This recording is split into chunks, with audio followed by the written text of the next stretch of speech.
Alrighty, good day.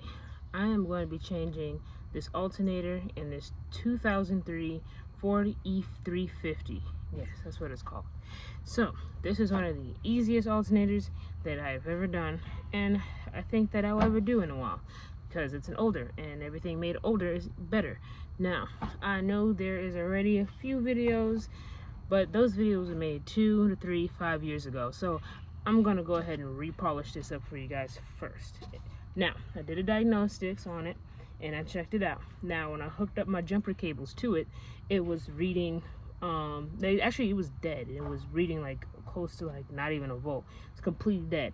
Now, the customer got a new battery. So when I arrived, check it out. They were thinking it's fuel issue. So number one, when you're going out to the customer, sometimes you gotta do your own diagnostics because sometimes they'll send you for a loop. I noticed there was a new battery in there. I'm like, it's brand new.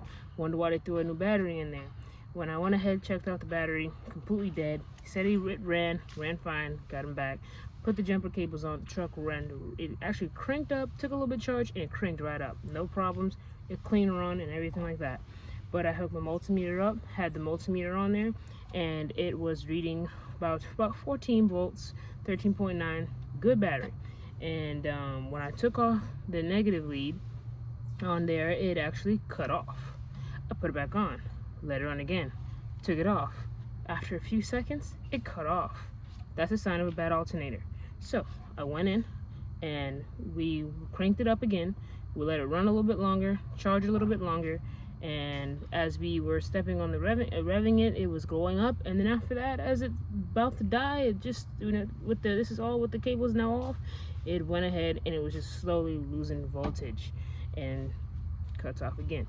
That's a sign of a failed alternator. So I'm going to change it, show you how this goes. Me, what I did was first take off the air box, real easy, simple.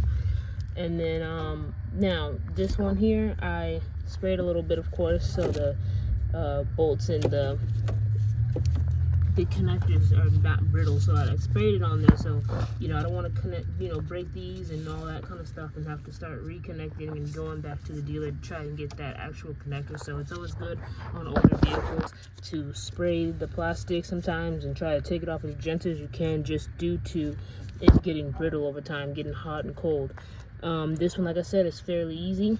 1/2 inch to go ahead and take off the tensioner down here, and we're going to replace this alternator.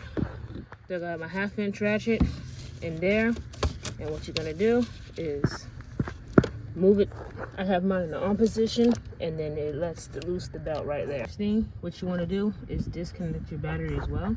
Now with this terminal, it is on and everything, but you see how loose this is? That can also cause your alternator to not work properly. And then also here, this one here is kind of barely on there, so it's on, but it's not on all the way properly. So that can also cause your alternator to fail prematurely. There's going to be, all these are 10s. That was a 10. This is a 10 as well, 3 bolts. That's the first one. You have at the bottom another 10, and at the bottom on this side you have another 10 as well over there. And that's what's going to get this alternator out.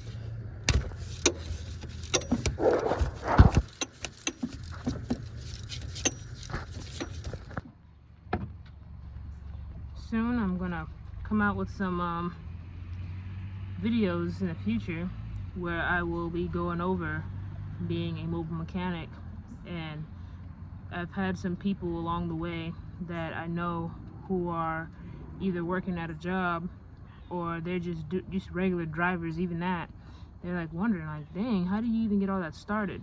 And when I mean like getting it started, not on a, of course you need a truck, of course you need tools, but there's some things that to get in here and actually do it the right way. There's a wrong way and a right way to do a lot of things in life. So some people, they just want to do it the right way, and they have a passion for it, because nowadays there's not a lot of people having a passion for it.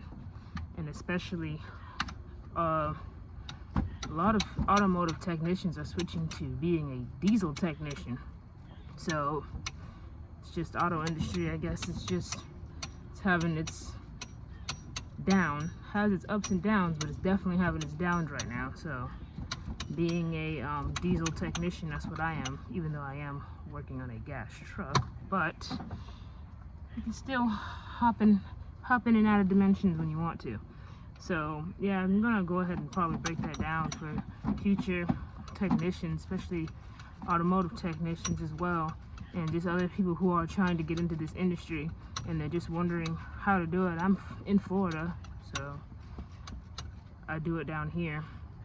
I've done it in other states, being a mobile mechanic, so that's actually one of the good things about being a mechanic, is that you get to always have a job because there's always someone in need of your services. So I could have used the gun for this, but I'm just using a ratchet. It's still gonna be quick. But yeah, just let me know in the comment section too as well what you think on that, and any questions as well, and I'll definitely get that to you. So I went ahead and took off the mountain bolt so you can see this a little bit better. So that's how that one clips in, and then facing it a little bit forward here, that's how that one clips in. So yeah, it's kind of hard to take off, but just don't let it hang or let it drag, and then you should be able to get in with the pick and take it off. See what I mean? It's already like very wobbly here. So yeah, I'm just gonna lift that up with two hands here. Right, so once you get that off, you should be able to lift it right on up. And here is our new alternator right here. It's the new one. Now you're able to put this one right back in there just like that. That's where it's gonna sit. And you have your other mountain bolt, so I'm gonna connect the connectors in there. And then this one has this kind of style on here, but you can still put that on there, even though this one's a little bit different. You have a stud post here, but you can still put that there. I'm just gonna go ahead and tighten them down here with the evenly. And now I'm just tightening these up. And if you want the torque, these are 18 foot-pounds as well. 18 foot-pounds. And that's it. Put the belt back on. So I got the air filter back on. I went ahead and changed the battery terminals. I'm going to put some battery protectant on there, and the new alternator is sitting in there. I'm going to go ahead and crank this truck up. There it goes. Running. I don't need to keep on jumping it, and it's not cutting off.